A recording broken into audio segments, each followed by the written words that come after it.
Hi, and here's video 2 for week 10. As we were just talking about the collaborative programming, I wanted to give you real quick the password for this week, which is the word mechanics. Let's go on.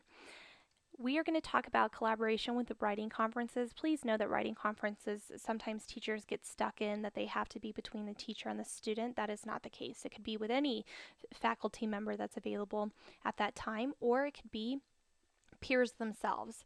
Here are some guidelines that should be followed though during conferencing. Do not push your own ideas or interest onto the student. Ask the student about the process in which they are using. Ask questions that teach. Agree on steps that will improve the paper. Keep conferences brief but frequent. Facilitate spelling during writing and assist students who are culturally and linguistically diverse. That always trips me up for some reason. Okay, strategies obviously work, so be very positive in looking at different strategies and look in the class session resource folder as well within Blackboard for more strategies that might be covered, as well as, of course, Graham and Harris's text. You have to teach it correctly for it to be effective, and thinking that the I covered approach really isn't very effective. So just because you talked about it on one day doesn't mean that they're going to get it and that they're going to use it. What I have found to be very successful is taking a target such as similes, teaching it for possibly a week to 2 weeks, and then covering it later on. And you might even cover it later on within other content areas. For example, I have done this with our science teachers in the middle school, that I have asked them for their students, since this is something that we've been working on, to put it within their science class when they get to doing any observations. So if they're working on describing something, for example, if they're working on building, or not building, but excuse me, planting plants and evaluating how that's going, I want them to use a simile to describe within their observations. So if they said it was as green as a highlighter, as green as a shamrock, or as green as um, a green apple, for example. Those type of things is what I would like to see out of students. I know that's not a really great example, but I want them to be able to use it into other topics and in other content areas. And so it's very important for me that I'm not just covering it once, that I am cycling it and putting it within other areas as well. Make sure you're using that wide range of different strategies, but as we mentioned last class, you need to be very specific on one and see if they can master that first before trying a new strategy.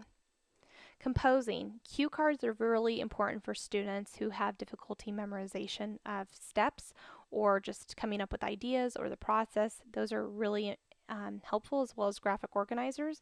Having students share their work is really important, and also having vocabulary opportunities, whether it's word walls or just giving them word banks, teaching them how to avoid certain verbs, and the try the language experience approach, which is them telling it about it first, then they write about it, having them have that open communication time.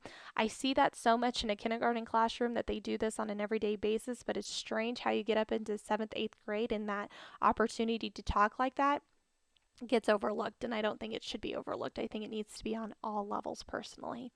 Let's go back to having students share their work. There was one time that I first saw this and I used it because, as you know, we never want to reinvent the wheel, but I saw a teacher who took writing pieces from the beginning of the year to the end of the year that were all weekly publishing pieces and put them in Ziploc baggies and hung them up along a wall, kind of like a bulletin board. And students were required every single week to have a published piece that would be going into this wall.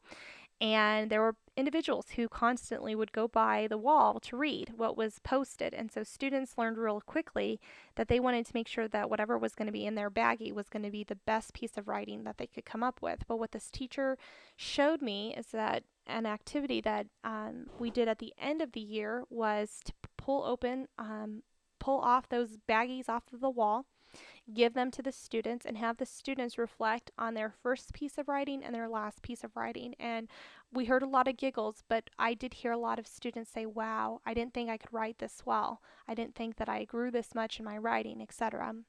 Really, really helpful, and really allowed them to take ownership of their own writing and to have that kind of intrinsic motivation to want to do better for their writing. And it was just fabulous. And it wasn't just the students who had the best writing pieces in class got to have their writing pieces up on the wall, it was everybody. So let's move on to strategies, teaching these strategies. It's important to develop that background knowledge, to discuss it, modelize it, memorize it, support it, and then give the students that time for independent practice. It's also important to share the why. Why are we doing this? What do you expect out of them? That's where you hand out your rubrics. What is your general approach? What is it that you're explicitly instructing? For example, what is my writing task for the day? What is my target? Is it metaphors? Is it summarizing? Is it paraphrasing? What is my specific writing target? And then explain how you will evaluate their change. There are a variety of different commercially made materials out there, such as Clues for Better Writing, Everyone Write, Expressive Writing 1 and 2, Language Roundup, Reason Writing, etc. etc. There's also more materials that you can find underneath word banks. I'm a Google searcher. I also use delicious.com. Both of those are great search engines. Delicious.com is made more for teachers, so you can utilize that. Incorporating technology is really important. Sometimes, as we discussed, it can draw back, especially depending upon spell checker way too much, but it's really important because it can make revising easier. It can increase the amount and quality of revision. It can provide that spell checking feature. It can produce very neat printed copies for everybody to be able to read, especially when working together in peers. Sometimes you'll hear, I can't read this. You kind of take that whole equation out of it, and it allows for error correction later as well, that you can go back into the same copy without having to rewrite the whole thing all over again. Technology approaches. You can, of course, integrate keyboarding, teaching them keyboarding at the same time, having them utilize the internet, having them utilize concept organization such as Kidspiration and Inspiration or other software. You can even embed multimedia into the product so you can actually have pictures in it or videos or music playing, etc., by having it on the actual computer, which makes it a little bit more interesting and fun for our students. You can also have assistive technology and other assessment built within computer programs. Computer software programs that are up here, you can see there's keyboarding skills, writing software, accommodation skills, and skills software dealing with grammar games, Kepler Grammar for the real world, and there will be more to come in regards to more skill things later. Internet resources for the writing process, for the writing genres. WebQuest are great for students if you have the availability of computers. Assistive technology, you could have smart keyboards, specialized software, augmentative, and alternative communication devices, and of course that's speech to text. That basically wraps up this second video. So please, I encourage you to make sure that you're communicating with your projects, with your groups for your projects, and make sure that you're allowing yourself enough work time. If you have any questions or need any help this week with anything, as always, either email or call me. Thanks, and I hope you have a good one.